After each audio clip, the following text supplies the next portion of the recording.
When Orcas outsmarted a shark, then this dawn creeps over the water like a blade pulled slowly from its sheath, thin and cold and silver.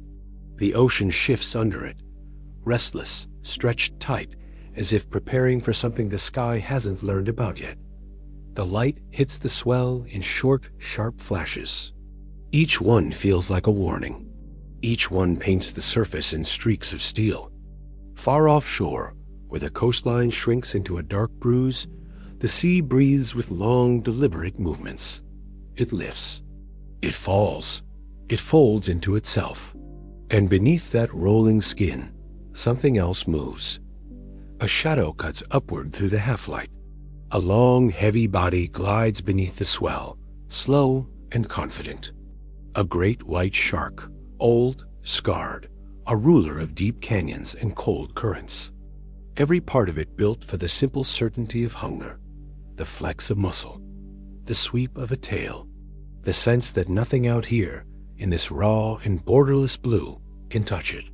That belief has been earned. It has killed its way into adulthood, survived rivals, survived lean seasons and hard winters, survived the brutal curve of its world. But the ocean is not loyal. It is not sentimental. It keeps no trophies and no shrines. It rewards what works and erases what doesn't. And on this morning, the shark is about to learn that something new has entered the game. The swell shifts. Another shape slips through the dim water. Not 1, 2, 3, 4. They move like ink poured into the sea. Black backs, stark white flashes, massive bodies slicing across the shark's path with a precision that looks almost rehearsed. Orcas, a coordinated pod.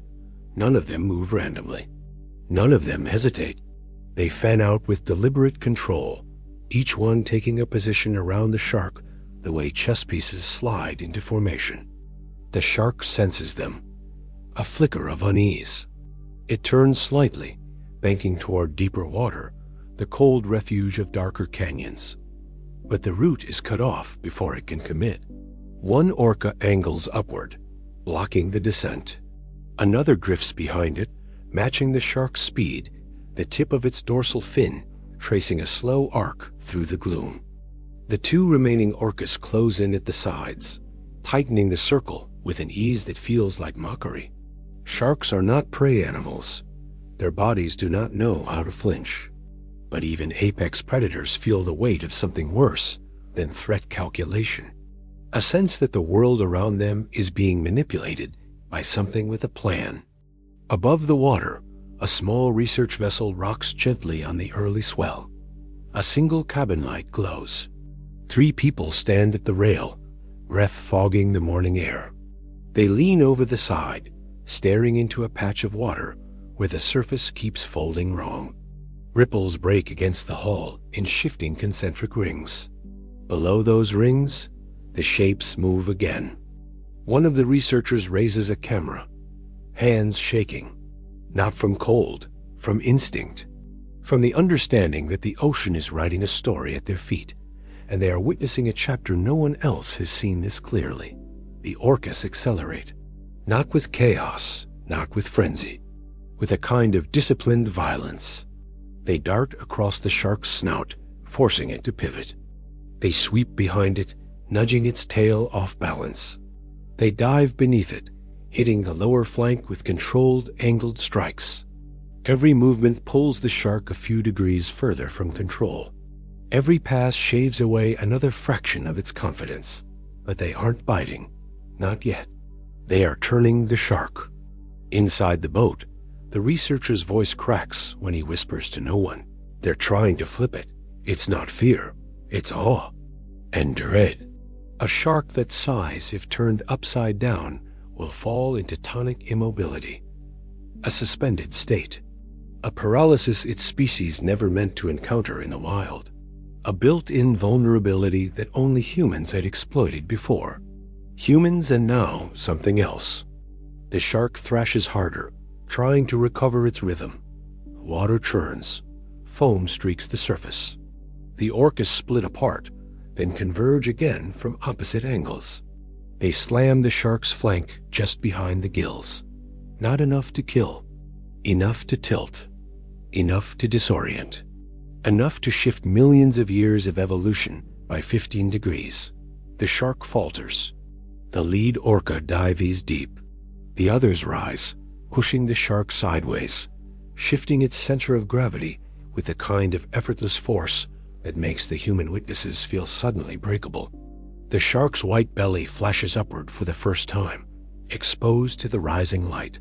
The shift is small, imperfect, not enough to flip, but enough to terrify anyone on deck who understands what it means. The shark tries to roll back. Its tail arcs violently. The water hisses, but the orcas anticipate the movement. They split and rejoin, pushing the shark again, faster this time, more forceful. Another flash of white, another tilt, another moment of imbalance. The deep-diving orca rises. It hits the shark at the perfect angle upward, behind the pectoral fin, striking the nerve bundle that evolution placed too close to vulnerability. The shark jerks. Its head pitches.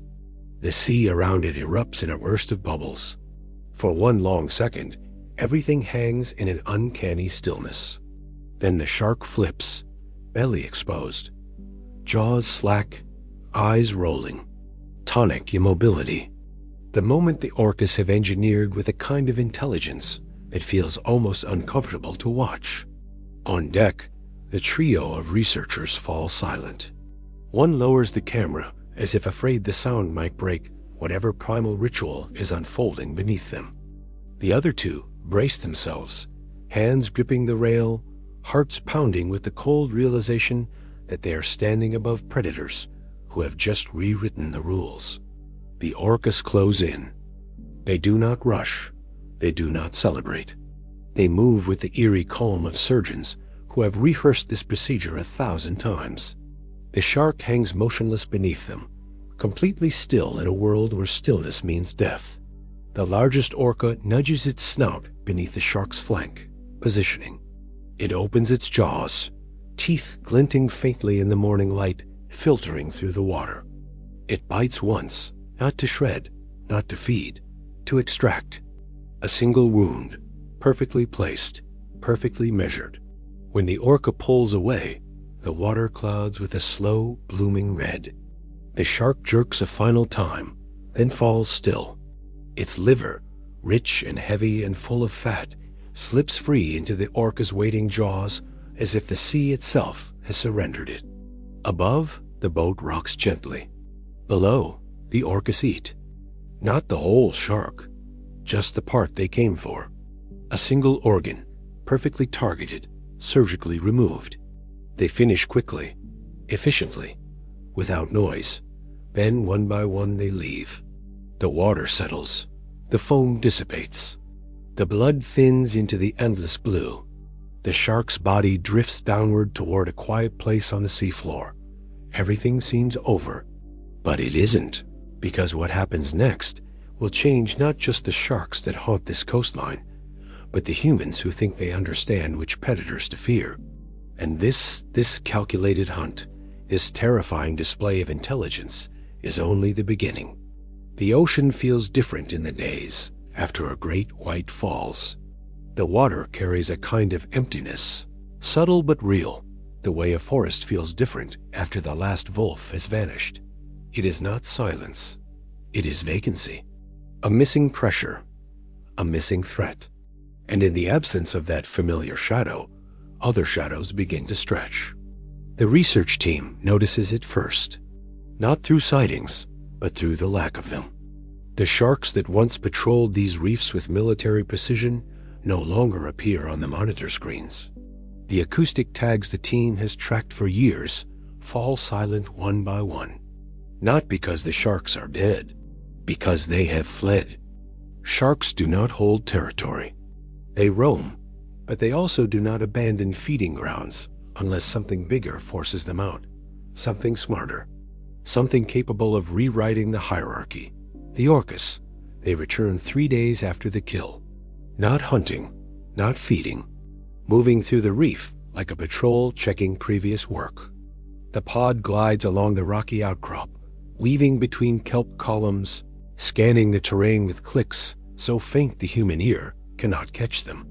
It looks less like migration and more like ownership. On the boat, the biologist watches them with a stillness he didn't know he had. Not fear, something older, something deeper. The moment a human realizes they are in the presence of a mind whose calculations happen faster than instinct. One of the Orcas breaks formation. It slices toward the boat, not quickly, not threateningly, just close. Close enough that the biologist feels the pressure wave hit the hull. Close enough that spray mists the research ear. Close enough that he can see the faint scars along the whale's flank, thin, pale lines etched like old brushstrokes. The orca rolls slightly, revealing the white blaze of its underside. One eye, dark and impossibly calm, tracks the deck, tracks him, tracks the boat's shape, not as prey, not as competition, as something being measured. The whale stays there for a long breath. Then it turns and joins the others. A test, a note, a scan, nothing more. But humans are not built to forget moments like that. Word spreads along the coast. Fishermen begin to report strange encounters, pods trailing their vessels longer than usual, orcas biting at crab-bot buoys. Even one incident where a juvenile orca lifted a line of halibut hooks and dropped them 40 feet away, almost as if amused by the idea of rearranging someone else's plans. Then comes the first boat impact. A small sailboat, 40 minutes offshore. Calm seas, light wind, 2 people on board. No warning. The hull jolts violently, as if struck by a submerged log. But there is no log. Instead, a black dorsal fin cuts the water behind them, followed by another. The orcas do not breach. They swim parallel to the boat, matching speed, drifting close enough that their flukes ripple the surface inches from fiberglass. The sailors don't panic, not yet. They have heard stories, seen viral clips, watched orca surf wakes in harmless play. But when the larger whale angles downward and disappears, the smaller one begins circling tight, suspiciously tight. The hair on the back of someone's neck begins to rise. Then the hit comes, directly underneath. Not enough to capsize, but enough to warn. Enough to tell the humans on board that for all their knowledge of this water, they are guests, and the hosts have decided to check their credentials. The story makes the news. Not front page, not yet, but people start to pay attention. Something is shifting. Not aggression, not curiosity, testing. The orcas are learning. More importantly, they are adapting their shark hunting strategy to new shapes, new objects, new possibilities. The biologist begins to fear something he never expected in his career. The idea that the orcas see the boats the way they once saw the sharks, not as animals, but as obstacles to be assessed, flipped, or bypassed. One morning, he takes the inflatable out alone again to retrieve an acoustic recorder. The water is glassy. The sky is pale. The wind is absent. A perfect day for fieldwork. Halfway to the recorder, he notices the silence. No gulls, no distant boat engines. Just the sea breathing under him. He stops rowing. The inflatable drifts. Then he feels it. A vibration in the hull. Soft at first, then stronger, controlled, purposeful. He looks over the side and sees nothing but green water. And then movement. A dark shape slides beneath the craft. Bigger than the shark from earlier, slower, more deliberate. An orca rises, body ghosting under the inflatable, the sun cutting across its back in a long silver ribbon. It does not breach. It does not bump. It simply passes underneath with the calm confidence of something that knows the human above is unarmed, unprotected, and entirely at its mercy. The biologist holds still. The orca circles. Its second pass is closer, brushing the underside of the inflatable with the faintest lift. The boat tilts. Not dangerously, just enough to remind him of gravity. enough to make his heart spike in his chest, enough to make him remember that this animal flipped a 2,000-pound shark with a single well-placed strike. On the third pass, the orca rises vertically. Its head emerges from the water, black, white, immense. An eye stares at him, level with the boat's edge. Water streams off the whale's chin in thin, perfect lines. The blowhole stays closed. The mouth stays shut. It hangs there towering, inspecting, reading the electrical tremors in his muscles, the uneven cadence of his heart. He feels small. Small the way prey feels small. Not in danger, but understood, evaluated. The orca holds its position for 3 long seconds. Then it sinks without a ripple. The sea closes over it, like it was never there. He rows back to the main vessel with shaking hands. Not because he believes the orca meant harm, but because he understands now that the boundary between observation and interaction is thinner than he wanted to believe. The orcas have removed the sharks, and now, without intending to, they are rewriting how humans move through this water. Later that week, a dead shark washes ashore. Not a great white, a broad-nosed sevengull, common in deeper channels, usually left alone by orcas. But this one lies on the sand with a familiar wound, a neat incision, liver missing. It is smaller prey, easier prey, practice, and the ocean does not forget what works. As the days stretch into weeks, the pattern repeats. More abandoned shark bodies, more near-miss boat encounters, more tests along the hulls of fishing vessels. Orcas have always been intelligent, but this is different. This is not just learning. This is refinement. Precision sharpening itself. A fisherman calls in a recording from his phone, taken at dusk. A pod of orcas circling a reef, working together to herd a school of fish into tighter and tighter spirals. Standard behavior until they begin slapping the water in sync, generating pulses that disorient the fish more effectively than usual. Experimenting, testing, improving. The biologist watches the footage frame by frame. The hairs on his arms stand on end. These whales are not just executing inherited strategies. They are actively evolving new ones. And then it happens. The incident no one can ignore. A small tour boat, 12 passengers. 2 guides glides out to the edge of the kelp forest. Clear water. Ideal conditions. The guide gives the usual talk about respecting wildlife, maintaining distance, watching for dorsal fins. They do not have to watch long. 2 orcas appear at the bow. A third surfaces at the stern. The boat slows, engines humming low. The passengers lean over the rails, excited, phones out. 1 orca dives. Everyone on board waits phones, ready for the breach they hope will come. It does, but not the one they wanted. The whale erupts directly below the hull. Not with full force, not even close. Just enough. Enough to lift the boat half a foot. Enough to knock people off balance. Enough to send a cooler skidding, a phone flying, a child screaming. Enough to make the guide shout orders no one hears through the panic. The boat drops back down. The hull slaps the surface. A passenger falls and hits their shoulder hard. Another grabs the rail with trembling hands, knuckles white. The orca surfaces again, eye patch gleaming, watching, measuring, not attacking, not feeding, studying, just like it studied the shark, just like it studied the inflatable, just like it is studying us. The ocean is teaching them something, and they are learning fast. The ocean begins to shape itself around the orca's new presence. Patterns shift, behaviors adjust.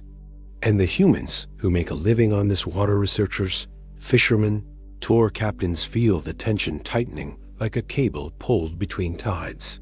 Something is building, something with weight, something with a direction no one can quite map. The biologist senses it first, not through data, not through sightings, through the absence of mistakes, The Orcas are no longer bumping boats at random. They are selecting them, testing hulls of specific sizes, ignoring larger vessels, ignoring heavy fishing gear, focusing instead on the craft's closest in weight and profile to the shark they flipped. They apply pressure with exquisite precision, always enough to unsettle, never enough to capsize. But each test grows a fraction more confident, a fraction bolder, a fraction closer to the moment when instinct and experiment converge. Tour boats begin avoiding the reef altogether. Fishermen complain that their lines are being investigated by whales that seem less curious than calculating. One man swears he saw an orca lift a crab pot, carry it 50 yards, and drop it in deeper water like a child testing the limits of gravity. Most don't believe him, but the biologist does. He has seen the way the pod moves, the way they communicate with glances and clicks, and the sweep of their massive tails. He knows that intelligence like theirs isn't static. It grows, it branches, it adapts, and one morning it escalates. A marine photography group heads out before sunrise, chasing the golden hour when the world feels half invented and the surface of the ocean looks like a sheet of burning metal. Their boat is small, fast, open-decked, designed for maneuverability, perfect for dolphin shots, perfect for whale bridges, perfect for being tested. The water is calm, the air is cold. The boat cuts a narrow wake across the flat expanse. Cameras click. A woman leans over the rail, scanning the horizon for the telltale curve of a dorsal fin. She finds it faster than she expects. A towering black fin breaks the surface 100 yards away, then another, then a third. The boat slows. People whisper. Lenses adjust. A pulse of excitement flickers through the group like static. Then the Orcas change course. They head straight for the boat. Not fast, not aggressive, just deliberate. The guide raises a hand, signaling calm. They're curious, he says out loud. They're just checking us out.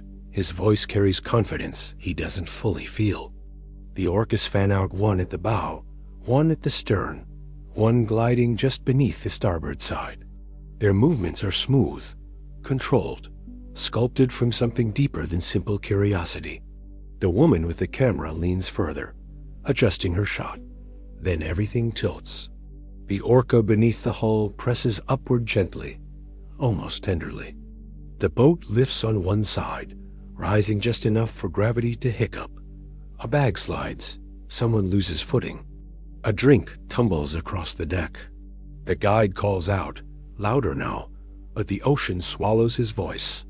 The orca lets the hull settle, then repeats the motion. Harder, the bow rises, the stern dips. A camera smacks against the rail. A passenger grabs the canopy frame to steady themselves. The Orcas are not guessing, they are calculating. The boat, lightweight, flat-bottomed, narrow, is dangerously close to the tipping point. The guide reaches for the radio. Too late. The largest orca veers, dives, and hits the stern at an angle the biologist later recognizes from shark hunting footage.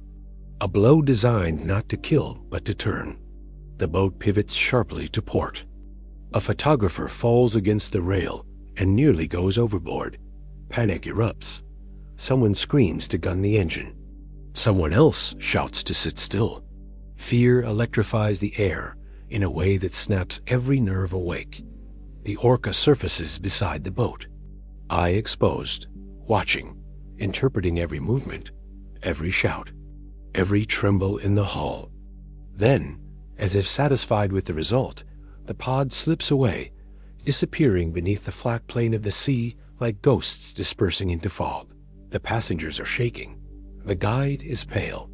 The radio crackles with static as he calls for immediate return to harbor. They make it back without further incident. But the footage they captured sparks a fire. News outlets headline it as aggression. Scientists counter with measured language. Exploratory pressure, hull examination, complex behavioral testing. Social media runs wild with theories about revenge, evolution, uprising. Most of it is noise. But deep inside that noise is a sliver of truth. The orcas have outgrown the boundaries humans set for them. The biologist spends long nights reviewing the footage frame by frame. He catalogs angles, distances, timing. He compares them to shark hunting sequences. The match is almost perfect. The orcas aren't attacking humans. They're applying an old method to a new shape. And the ocean has no rulebook to stop them. The government begins discussing restrictions on small craft use near the pod's known territory. Fishermen protest. Tourism operators panic. Environmental groups argue that the whales are responding to ecological imbalance, not malice. Meanwhile, the orcas shift again. Their behavior becomes unpredictable in a new direction. They begin targeting floating debris buoys, barrels, even stray pieces of driftwood. They flip them, drag them, test buoyancy. It looks like play, but the biologist knows better. It's practice. Objects that behave like boats. Objects that behave like sharks. Objects they can manipulate to learn how the world reacts. One afternoon, he takes the inflatable out, again against his better judgment. Something in him needs to be on the water, needs to feel the pulse of the sea underfoot, needs to understand what this new ecosystem is becoming. He rows past the reef, past the kelp line, into deeper water. At first, nothing moves, nothing stirs.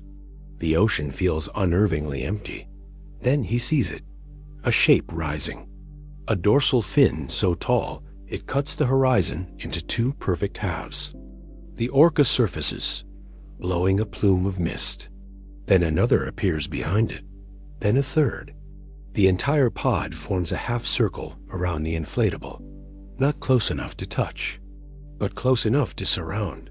The biologist sits still. The largest orca glides forward. Its head breaks the surface. Water streams down its face in thin silver lines. The eye dark, steady meets his with a focus that knocks the breath from his chest. He realizes, in that suspended moment, that he is the only unpredictable thing left in their environment. Everything else, the fish, the seals, the currents, is familiar. But humans are strange. Erratic, loud, metallic, vulnerable. And the orcas have spent months studying vulnerability. They circle him, slow, deliberate.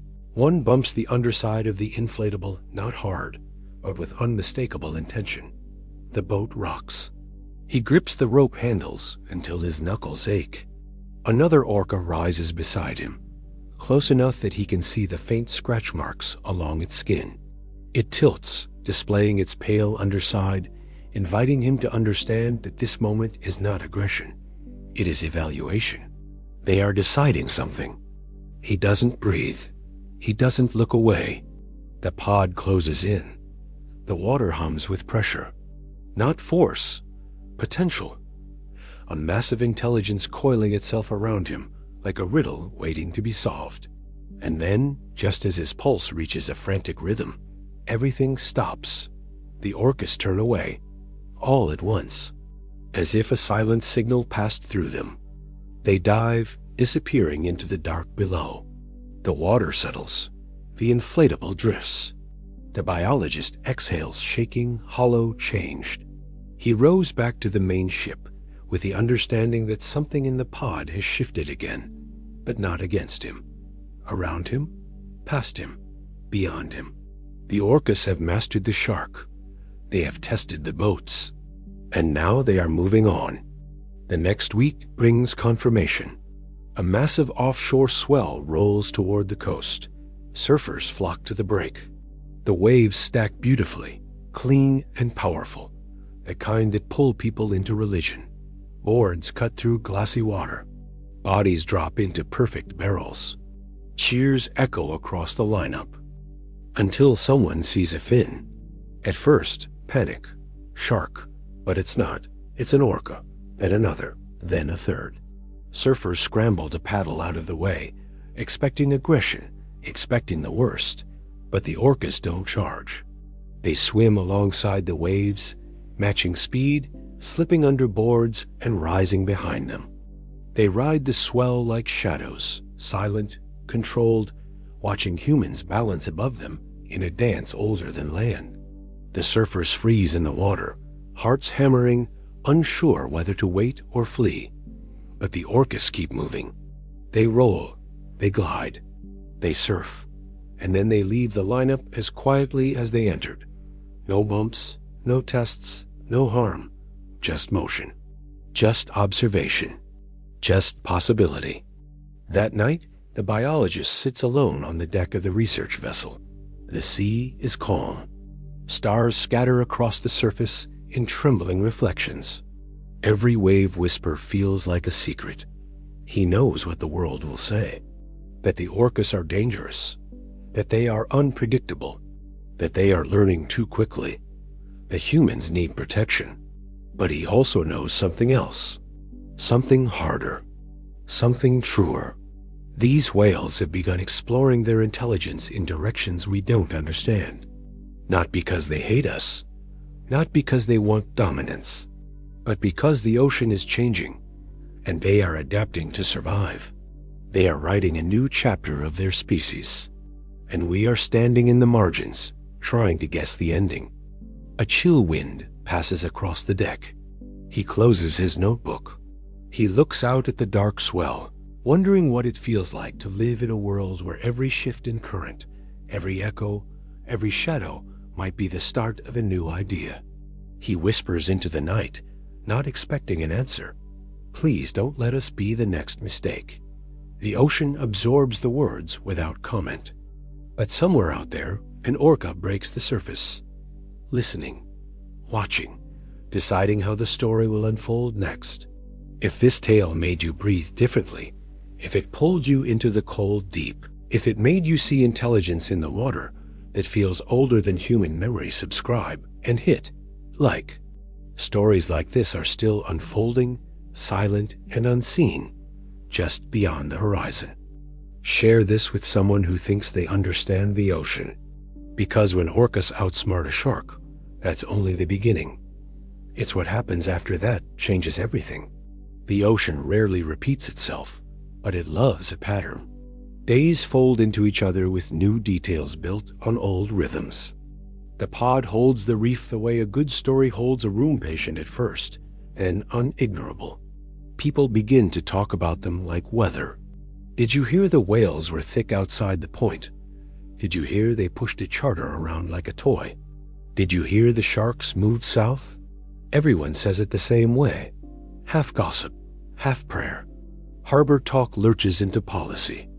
The Coast Guard floats a voluntary exclusion zone around the kelp beds where the pod has been working. Guides complain, fishermen snort. The harbor master shrugs like a man who has seen storms ignore lines on a map. The biologist sits in the back of the meeting room, salt dried on his jacket, and watches the faces. He knows the science.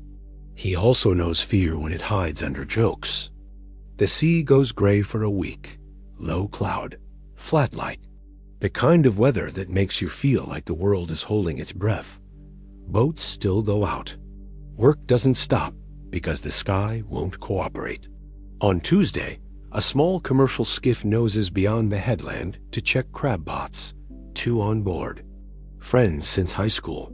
The skiff is narrow, fast, stubborn. Like the men. They run the line, hauling pots hand over hand, steel banging against the rail, ropes burning palms through gloves. The first 6 pots are light. The 7th is heavy enough to make shoulders bark. The 8th doesn't budge. The rope sings like wire. The deckhand curses, leans harder, braces a foot against the combing, grins through the ache. Then the line goes slack, so suddenly he almost falls backwards. The trap comes up not with crabs, but with a ruined buoy line and a twisted frame. The pot looks like it has been dragged. Or carried. The captain frowns. He reaches for the knife to cut away the snarl. The sea lifts under them like a held breath let go. A black fin slices past the bow. Another points like a knife at the stern. The water around the skiff thickens with bodies that appear and vanish in a rhythm that is not chaos. The captain swallows the curse in his throat. His hand hovers over the throttle. The largest orca slips along the starboard side, so close the men could touch it if they were the kind of fools who reach toward mystery. The whale tilts, one eye dark, considering. The deckhand says nothing, but his mouth stays open, a wordless sound catching behind his teeth. The bow rises, not much, an inch, then two, then enough that the deck changes from level to slope, and a cooler skids and snaps a bungee. The captain feathers the throttle. The motor coughs and catches. He keeps it just above idle, a compromise between flight and respect. "Hold," he says, not sure if he's talking to his friend or the boat, or the enormous intelligence sliding under them. The pod splits. Two whales hover off the stern like sentries. One paces the port beam. The big one vanishes. The men know about this. Everyone knows. The bump, the lift, the turn, the technique that took a shark and has been pressed against hulls. They have told each other 100 times what they would do if it happened to them. Sit still. Stay low. Don't run. Don't panic. Then the big whale hits them. Not a slam, not a direct punch. An angled lift under the aft quarter, precise enough to tilt the skiff 6 inches and pour a sheet of water over the deck. The deckhand's boots flood. The captain's knee bangs the console. A length of line slides like a live thing and wraps his ankle before he can hop. He jerks, loses balance, goes down hard. The boat settles flat again. The men breathe in short, useless bursts. The orca repeats the motion. The tilt lasts longer. The water pours faster. The line tightens. The captain scrambles, fingers ripping at the wet knot around his ankle, and feels the awful cold flick of a story he has heard too many times about people who go over the side tied to their own gear and vanish in the churn.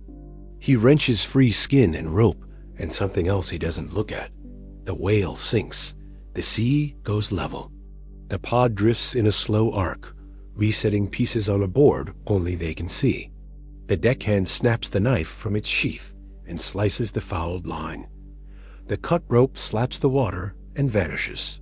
The captain slams the throttle forward. The motor screams. The skiff leaps like a spooked horse.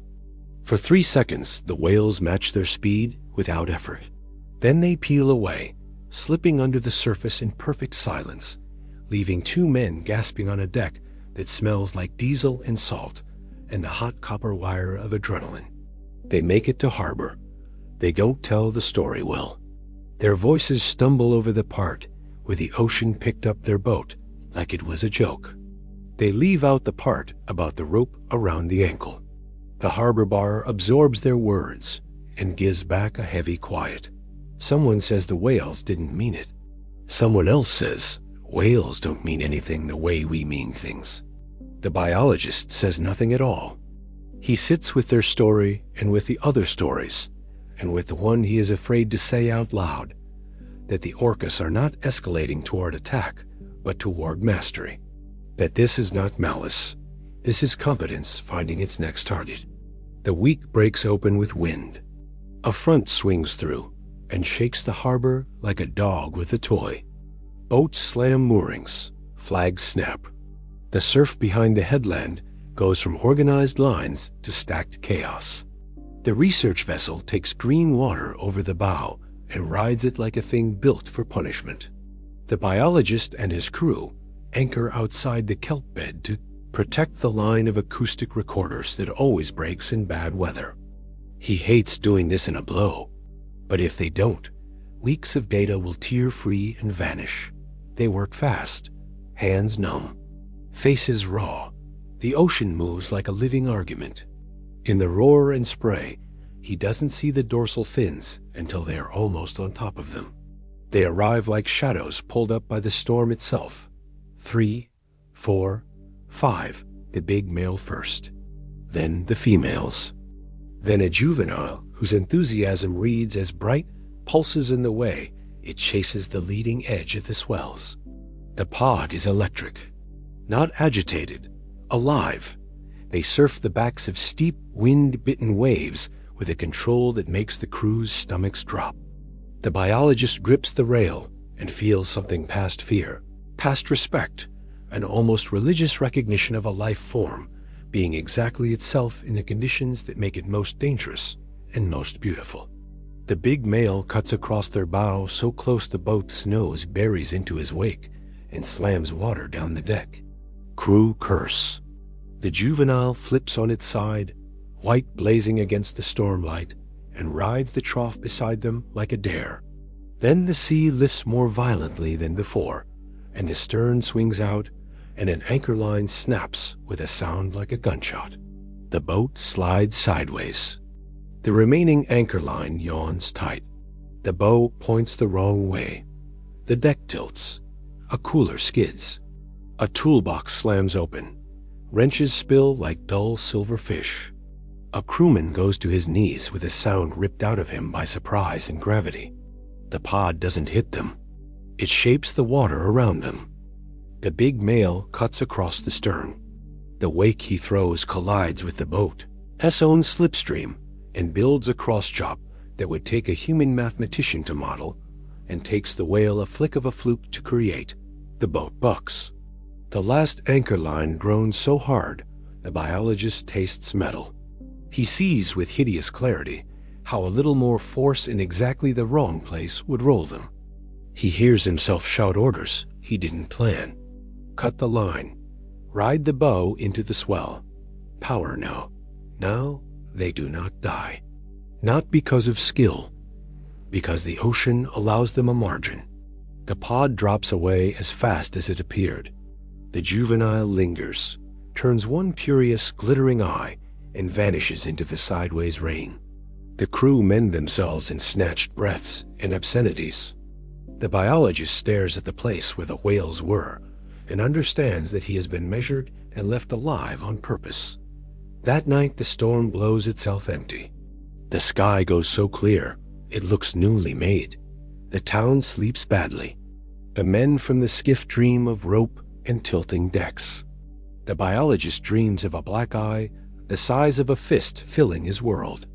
Morning brings news that nobody on the water needs, but everyone on land requires. A drone pilot hiking the headland at first light sends the biologist footage that shoves coffee out of his mind. It shows the pod working the line of a beach break at low tide. It shows them spreading into the shape that once held a shark. It shows them veering in precise arcs around surfers who sit chest deep, legs dangling, faces suddenly the color of the sky. No one is hit, no one is hurt. But the clip travels in a way science papers never do. It walks into living rooms. It rides phones into pockets. It sneaks under ribs. Killer whales surround surfers. Apex predators buzz beach. Comments explode into camps that will never agree malice mongers. Miracle seekers, the weary few who insist on complexity. The harbor fills with people who don't know how to read water. The biologist thinks about staying inside. He goes out anyway. He always does. He finds the pod offshore over the trench where the shark died. They travel loosely, not on a hunt, not at play. In something that looks like a mood. He talks quietly into the recorder, narrating positions, building a dataset the ocean will ignore. The big male surfaces beside the bow. He is so close the biologist could write his name on the slick black skin with a fingertip. He doesn't move. The whale rolls just far enough to lay an eye on him. A moment lands between them that no camera will capture properly, and no sentence will hold without offending someone. Then, the whale dives. The research boat rides the trough his body makes, and the crew steadies themselves, and the biologist understands two things at once with the blinding certainty people mistake for faith. 1. The orcas are going to keep pushing. 2. The next mistake won't be the ocean's. It will be ours. A week later, someone proves him right. A private motorboat punches past the voluntary exclusion buoys at speed. Bright hull, polished chrome, New money growling at old rules. 4 on board, music loud, phones brighter than the water. They cut across the kelp with a blunt disregard you can smell from shore. The pod is working the far edge. The boat turns into them, without malice and without respect. The juvenile pops up at the bow and blows a frantic string of bubbles in the path of the oncoming hull. It looks like the light. It is a line, a border. The boat crosses it. The big male rises under the stern and lifts. The boat does what physics demands. It rears. It pivots around a center of gravity the designer never planned for. A woman drops hard and slides. A man grabs her. The driver yanks the throttle back and spins the wheel too late. The stern slaps down crooked. The propeller bites air. The boat slews. A starboard gunnel dips. Water comes in like an invitation. The big male lets go. He does not hit again. He turns and slides under the next swell, drawing the boat into clean water, like a conductor switching a train back to the safe track after the engineer closes his eyes. The people on board have no idea what has not happened to them. They post later. They laugh it off, shaky. They complain about the whales. They pose with the boat. They do not mention how close their faces came to being on the evening news with a ticker that turns everything into noise. The biologist watches the clip and rewinds the movement of the black back under the stern and wants to stand on a dock with a bullhorn and read a list of things humans do wrong around intelligence they don't earn. Instead, he goes to sea again. He goes because the data won't collect itself. He goes because the story won't end without him watching. He goes because part of him needs the whales to know that someone out there still believes attention is a kind of respect you can give without trying to own anything. He finds them on the edge of blue water where the shelf drops away and the land stops pretending it matters. The pod spreads wide.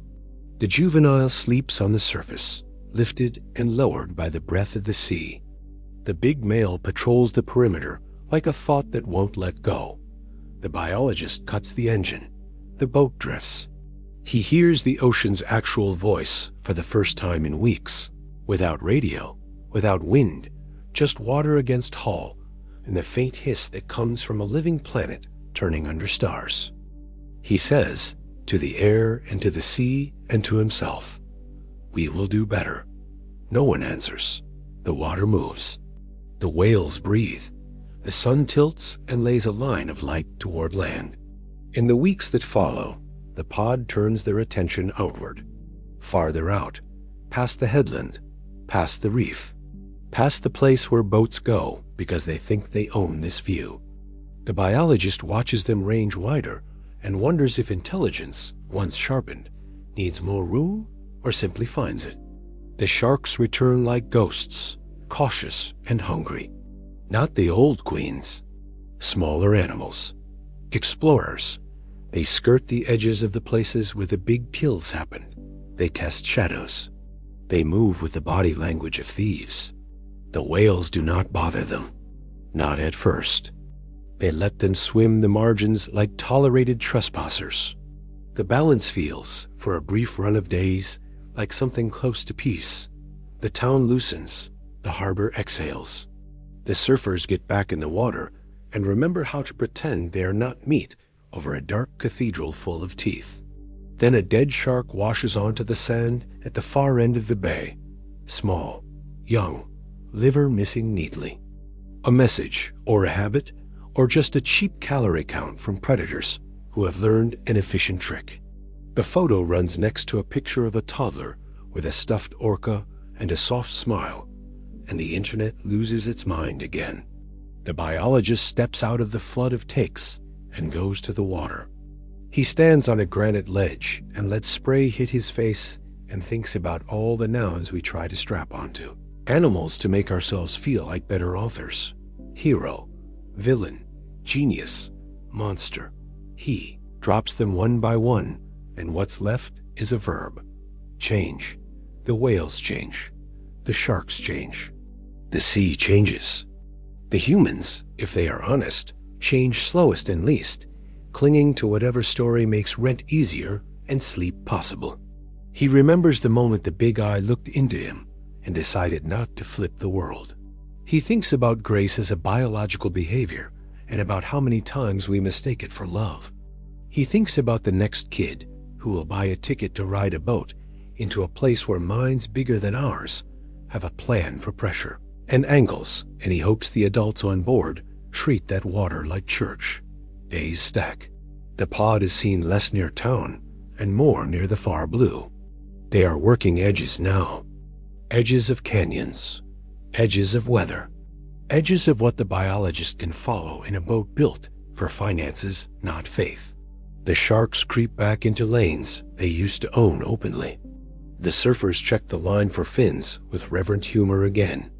The Coast Guard turns the voluntary exclusion into a rule. People ignore it. People obey it. People choose in the ways people always have, half for themselves, half for their children, half because no one is watching, and half because everyone is. The biologist keeps filing reports. He keeps reminding himself that data is a love language too, if you do it right. He keeps a photograph on his desk of a gray morning when the water turned the color of pewter, and a dorsal fin split it like a pen making a first mark on a blank page. He thinks, this is not where the story ends. He thinks, maybe the ocean will let us be in the sequel. The ocean's memory is long. It holds the ghost shapes of ships and the roots of whales, the taste of iron from storms, the electricity of fear. It does not need our versions of its stories, but it keeps folding them in anyway, making room for mistakes and small mercies. Months later, the pod returns to the reef at dawn. Not all of them. A different configuration. The big male is absent. A mature female leads. The juvenile, taller now, swims tighter to the center, less frantic, more precise. They move with the confidence of animals who have found that the world gives way when pressed in the right places. The sharks are present, too. Two young whites patrol the trench with the jittery energy of teenagers in a hallway thick with teachers. They cut wide the moment the pod arrives. They do not flee. They watch the way all smart creatures do when survival is a matter of attention.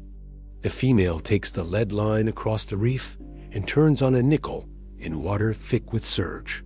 The juvenile mirrors her. The others hold the arc. It is a choreograph without audience, and it is beautiful enough to make a person swear off language and just listen. The biologist is there, as always. Not because he is a hero, because he is stitched to this place now in a way he didn't design for and would not undo. He keeps his boat still in the lee of the kelp and writes notes he will later struggle to turn into conclusions that bureaucrats can read. The female dives. The sharks tighten their posture. The juvenile sweeps wide, too wide, and the female clicks a sound so sharp it feels like a pin touches the skin behind the biologist's ear. The juvenile corrects instantly, small body sliding back into the pressure of the pod, the way a word slides into a sentence that needed exactly that sound. The female rises under an edge of the reef and makes a move the biologist has not seen. She doesn't push. She pulls. She cuts a pressure line past the face of the rock that collapses a bait ball into a pocket like beads falling into a bowl.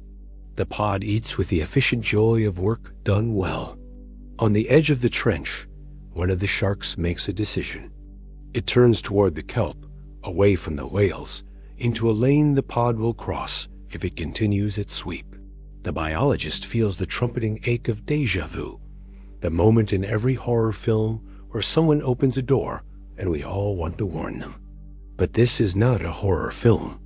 This is a lesson with no audience feedback feature. The female intercepts. She does not hit the shark. She moves into its path at a distance that forces a choice. Turn and lose speed, or hold and collide. The shark turns. The juvenile wants to follow and chase.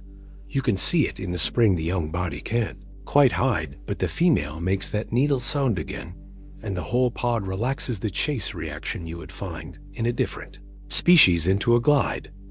They let the shark pass. They refuse to be dragged into a pattern that ends in blood, because blood is not the only way to write dominion. The biologist writes a sentence that surprises him and then feels inevitable. Dominance is an engineering problem. He does not mean it cruelly. He means that intelligence as large as this will always prefer solutions that cost less and teach more. If a border can be drawn with pressure and angle instead of bone and liver, the ocean will forgive that strategy sooner. The memory will quiet faster. The world will hold both predators without tearing, at least for a while. The sun lifts over the headland and turns the water from steel to glass to a color he can't name. The pod drifts. The sharks keep their distance, but don't vanish. Seabirds redraw their maps in the air. Everything breathes. He knows a camera would make this cleaner. He also knows that cameras lie. They turn a living, shifting system into frames and pace and cuts. They make decisions about what to show. He is not immune to that, here with his notebook. But at least the paper doesn't edit itself to music later and tell the world the whales were angels or monsters that day. They were something harder. They were in charge. He thinks about the first morning, the liver, the neat wound, the shock and admiration and dread. He thinks about the boats nudged and the line pulled smart off the deck of the skiff, and the juveniles surfing beside the research bow like a dare. He thinks about how many times the pod did not do the thing it now knows how to do. That is what gets him, not the strike, the restraint. We are not good at telling that story. We prefer catastrophe. It draws eyes. It sells.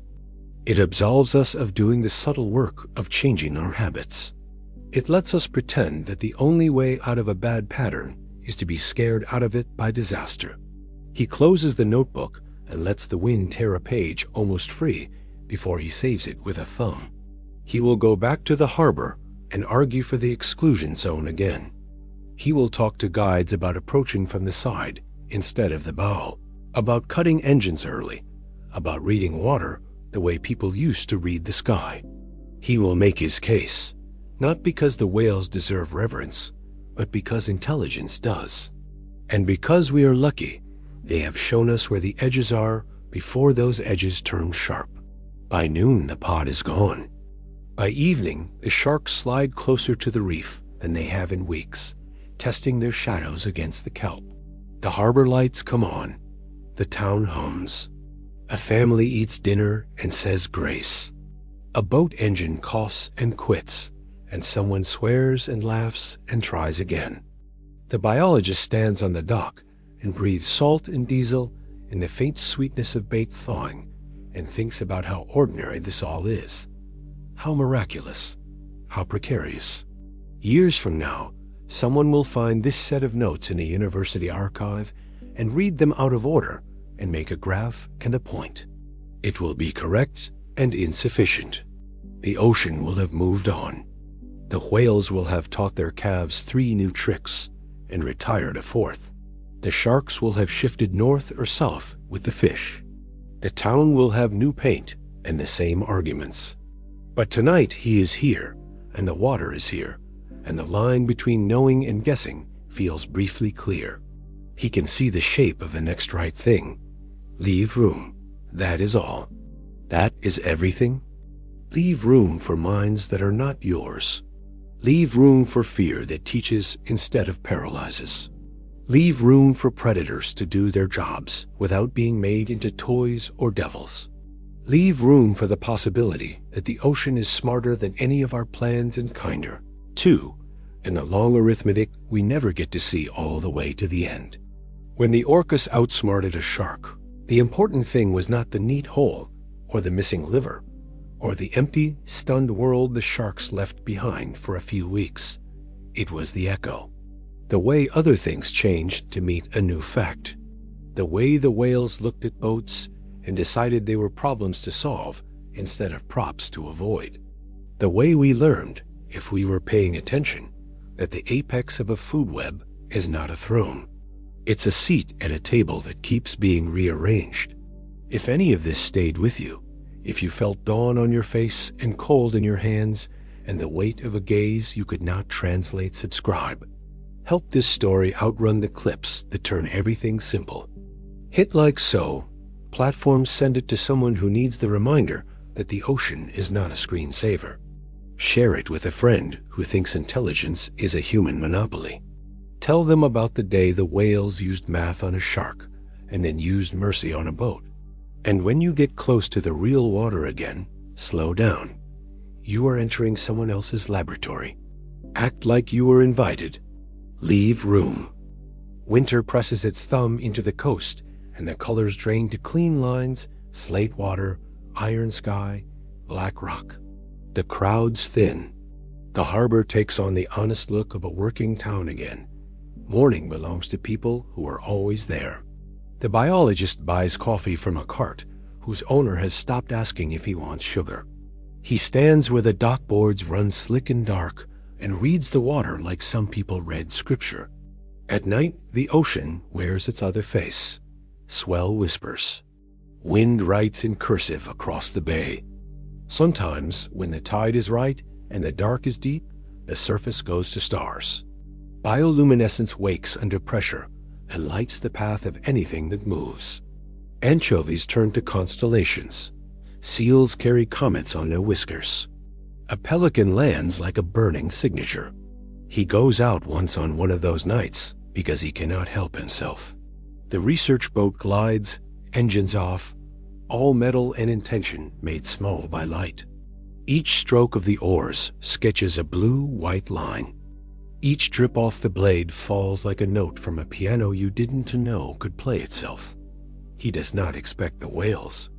It feels too much like asking. But they come anyway, drawn by the quiet or by habit, or because the bay is a bowl of stars, and who wouldn't he want to swim through that? They announce themselves, not with sound, but with the sudden, impossible sight of a black geometry carving through light. An orca passes beneath the bow, and the bioluminescence blooms along the curve of its back like a map of a country no one has claimed yet. The juvenile older now, almost bold enough to be reckless, rolls and paints a ribbon of fire along its side. For a moment, the ocean looks like it is telling the truth with a pen that one drawn out. The whales do not bump the hull. They do not test. They do not press. They move around him in arcs that make the boat seem like a punctuation mark in a sentence that has already decided how it ends. He holds still in the middle of the grammar and lets the light write them all down. When the big female rises to breathe, the whole of her mouth opens and closes in a shape that would be a word if it belonged to his kind. It does not. It belongs to the water and to the calf at her flank and to the animals down the coast that will listen the way he listens to wind through rigging. For tone, for warning, for news. He wants to name the feeling in his chest. He doesn't. It is not his to name. By spring, the exclusion zone is law. Fines on paper. Patrols on the water. Compliance imperfect, as all compliance is. Guides adapt their routes. Fishermen shift their sets. A few stubborn captains complain into microphones and lose interest when the outrage cycle rolls on. The pod accepts the new lanes without comment. The sharks slide north for a month, south the next, as if testing whether the new map applies to them. It does not. They answer to older charts. The biologist teaches an evening seminar in town for anyone who shows up. Surfers with sunburned noses, teachers with notebooks, a family with the kind of questions that make a person optimistic about tomorrow. He does not show the worst clips. He does not preach. He talks about patterns and pressure and restraint. He shows a diagram of a shark's nerve bundle and the angle of an orca's approach. He shows a still of a fin beside a hull and asks the room to feel the weight of choice. After, a teenager asks why the whales don't just leave people alone. He laughs before he can stop himself. Then he apologizes and tries to answer. Because this is not a zoo and not a wilderness. Because boats are part of the habitat now, whether we like it or not. Because curiosity is an evolutionary advantage until it isn't. Because the line between investigation and impact is thin and moving. Because the smartest thing in the water doesn't owe us avoidance. We owe it caution. The kid nods like that was both too much and exactly right. He thanks the biologist. He says he wants to study marine biology. The biologist doesn't say what he thinks, which is, study humility instead, study boundaries, study quiet. June brings tourists back like a tide. The town puts out new trash cans and new banners and the same old warnings nobody reads. The whales range wide. The sharks work nights. The surfers get better at watching. The biologist keeps going out even when the stories begin to sound like reruns to everyone else. Sometimes he sees nothing but lines of swells like unrolled rope.